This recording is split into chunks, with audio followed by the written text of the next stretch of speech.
ఆ బూడిద కాలుష్యం వల్ల మొత్తం ఆ గ్రామాల్లో ప్రజలందరూ కూడా కాలుష్యం. దీనికి సంబంధించి ఈ పార్టీ మీకు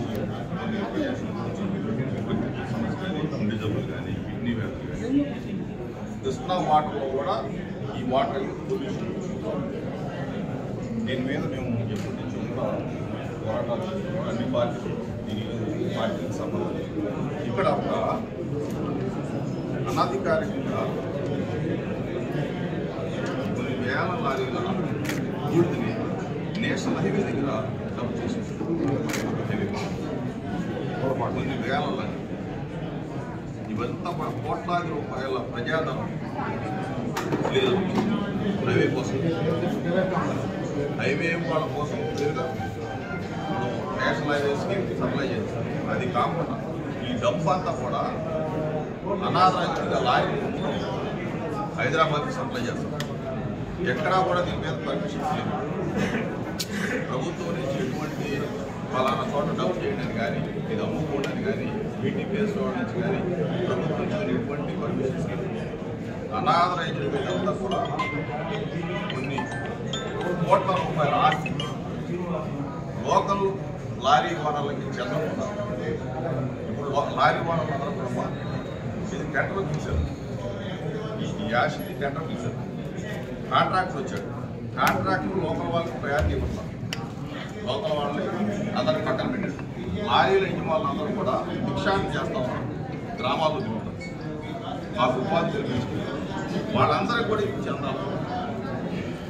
ఇది ఇస్తే వాళ్ళకి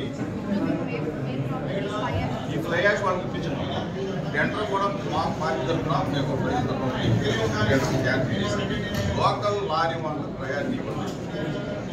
పొల్యూషన్ కంట్రోల్ చేయండి. మొక్కలు నాటండి.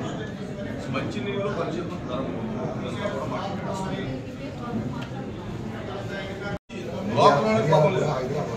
లోకల్ వాళ్ళకి ప్రయారిటీ లేదు. ఇది నేషనల్ హైవే పక్కనే ఉందమ్మా. సుమారు 30,000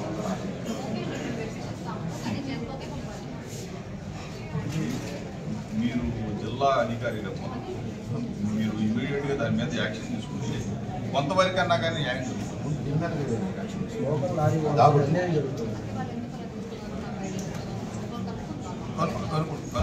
పర్మిషన్ లేదు. అనాథ డంప్ బీటీపీఎస్ వాళ్ళని హైవేకి వెళ్దామని మోసగించి అది మొత్తం ఇక్కడ డంప్ చేశాను. డంప్ చేసే అధికారం ఇచ్చారు మనకు.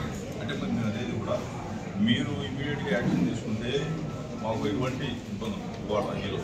లేదంటే మేము మా డిమాండ్ కూడా చెప్పాలి. కాబట్టి ఎల్లుండి మేము ఈ లారీ వాహనాలు అందరూ కూడా తీసుకెళ్ళి అది ప్రజలకు సంబంధించిన ఆస్తి కాబట్టి దాన్ని మేము కూడా వాళ్ళకి అప్పచెప్పాం. అంటే న్యాయం చేయాలన్న ఉద్దేశం. వాళ్ళు భిక్షాటన చేస్తూ ఉన్నారు. ఆ భిక్షాటన మీకు అవసరం లేదురా బాబు, మీరు ఇక్కడ పుట్టి పెరిగారు కాబట్టి ఈ ఆస్తి మీదే, మీకే చెందుతుందని చెప్పి మేము చెప్పడం కోసం మీరు కూడా ఈ పొల్యూషన్ మీద ఒక మీటింగ్ ఏర్పాటు చేయాలి. అవునంటే